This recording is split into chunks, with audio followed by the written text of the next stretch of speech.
പ്രസവിച്ചിട്ട് വീട്ടിൽ വന്നതിന് ശേഷം ഇല്ലയോ ചില ആൾക്കാരുടെ ചില ചോദ്യങ്ങൾ നമ്മളെ ഭയങ്കരമായിട്ട് ബുദ്ധിമുട്ടിക്കും. അങ്ങനെ ഒന്ന് രണ്ട് അനുഭവങ്ങൾ എനിക്കും ഉണ്ടായിട്ടുണ്ട്. അതിലൊന്നാണ് പ്രസവിച്ച ആദ്യ ദിവസങ്ങളിൽ എൻ്റെ കുഞ്ഞിൻ്റെ വെയിറ്റ് ഭയങ്കരമായിട്ടും കുറഞ്ഞു പോയായിരുന്നു. അതുപോലെ തന്നെ അവൻ ഭയങ്കര കരച്ചിലായിരുന്നു. ആ സമയത്ത് എന്നെ കാണാൻ വരുന്ന ആൾക്കാർ എന്നോട് പറയും അതെൻ്റെ പാലിൻ്റെ പ്രശ്നമാണ്, അല്ലെങ്കിൽ ഞാൻ കൊടുക്കുന്ന പാൽ അവന് തികയാഞ്ഞിട്ടാണ്, ഒരു കാര്യം ചെയ്യുക അവന് ഫോർമുല മിൽക്കും കൊടുക്കാൻ.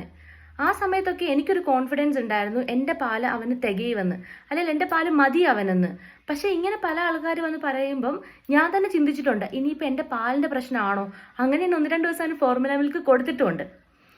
അതുപോലെ തന്നെ എന്നെ ഭയങ്കരമായിട്ട് വേദനിപ്പിച്ച ഒരു കാര്യമാണ് എനിക്ക് വണ്ണം കൂടിയെന്ന് വന്ന ആൾക്കാർ പറയുന്നത്. എന്നെ കാണാൻ വരുന്നവരൊക്കെ എന്നോട് വന്ന് പറയാറുണ്ട്, അയ്യോ അനുഷ അങ്ങ് ഭയങ്കരമായിട്ട് തടിച്ചല്ലോ, അല്ലെ വയറങ്ങ് ചാടിയല്ലോ, ഇത്രയും ദിവസം വയർ കുറഞ്ഞില്ലേ, ആണ്ട് ഇപ്പം ആണ്ട് കവിളും മുഖമൊക്കെ ചാടി അമ്മച്ച് കണക്കിരിക്കുന്നു. ശരിയാ, ഞാൻ വണ്ണം വെച്ചു, അത് എനിക്കും അറിയാം. ഞാനൊരു കുഞ്ഞിന് പാൽ കൊടുക്കുന്നൊരു അമ്മയല്ലേ, അപ്പോൾ എനിക്ക് എന്തായാലും വിശപ്പുണ്ടാവും, ഞാൻ ഭക്ഷണം കഴിക്കുകയും ചെയ്യും. അതുകൊണ്ട് ഞാൻ വണ്ണം വെച്ച് തന്നെയാണ് ഇരിക്കുന്നത്. കണ്ണാടിയിലൊക്കെ നോക്കുമ്പം എനിക്ക് ശരിക്കും വിഷമം വരാറുണ്ട് സാധാരണ. ഞാൻ ഭയങ്കരമായിട്ട് വണ്ണം വെച്ചു, അല്ലെങ്കിൽ എൻ്റെ വയറ് ഭയങ്കരമായിട്ട് ചാടി, എൻ്റെ മുഖം ഭയങ്കരമായിട്ട് തടിച്ചു.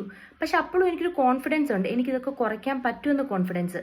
എൻ്റെ ഈ പാല് കൊടുക്കുന്ന സമയം കഴിയുമ്പോൾ, അല്ലെങ്കിൽ എൻ്റെ കുഞ്ഞൊന്ന് വളരുമ്പോൾ എനിക്ക് ജിമ്മിൽ പോവാം, അല്ലെങ്കിൽ എനിക്ക് ഡയറ്റ് ചെയ്യാം, എനിക്കിതൊക്കെ കുറയ്ക്കാൻ പറ്റും എന്നൊരു സെൽഫ് കോൺഫിഡൻസ് എനിക്കുണ്ട്. പക്ഷേ ഇങ്ങനെ ആൾക്കാർ വന്നിട്ട് നമ്മളടുത്ത് ചോദിക്കുമ്പോൾ അയ്യോ വണ്ണം വെച്ചല്ലോ, അയ്യോ മുഖം ചാടിയല്ലോ, വയറ് ചാടിയല്ലോ എന്നൊക്കെ പറയുമ്പോൾ നമുക്ക് തന്നെ തോന്നിപ്പോവും ഇനി നമുക്കിതൊന്നും കുറയ്ക്കാൻ പറ്റത്തില്ലെങ്കിലോ, അല്ലെങ്കിൽ ഇനി ഈ വയർ ഇങ്ങനെ പെർമനൻ്റ് ആയിട്ട് ഇരുന്നാലോ. ഞാൻ പല ആൾക്കാരുടെ അടുത്ത് ചോദിച്ചിട്ടുണ്ട് ഭയങ്കര വയറല്ലേ ഇനി ഇത് കുറയുമോ. എന്നോടപ്പോൾ ആൾക്കാർ തിരിച്ച് ഇങ്ങോട്ട് പറയുന്നത് കുറയാതെ കുറേ ആൾക്കാരൊക്കെ ഉണ്ട്, ചിലപ്പോൾ കുറയുമായിരിക്കും, ചിലരുടെ കുറയുമായിരിക്കും, ചിലരുടെ കുറയത്തില്ലായിരിക്കും. അപ്പം വീണ്ടും എനിക്ക് ടെൻഷനായി ഇനി ഇത് കുറഞ്ഞില്ലെങ്കിലോ. ശരിക്കും എന്തിനല്ലേ ഇങ്ങനത്തെ അൺവാണ്ടഡ് കമൻസ് അല്ലെങ്കിൽ വേണ്ടാത്ത കാര്യങ്ങളൊക്കെ വന്ന് ഈ പ്രസവിച്ച സ്ത്രീകളെടുത്ത് പറയുന്നത്.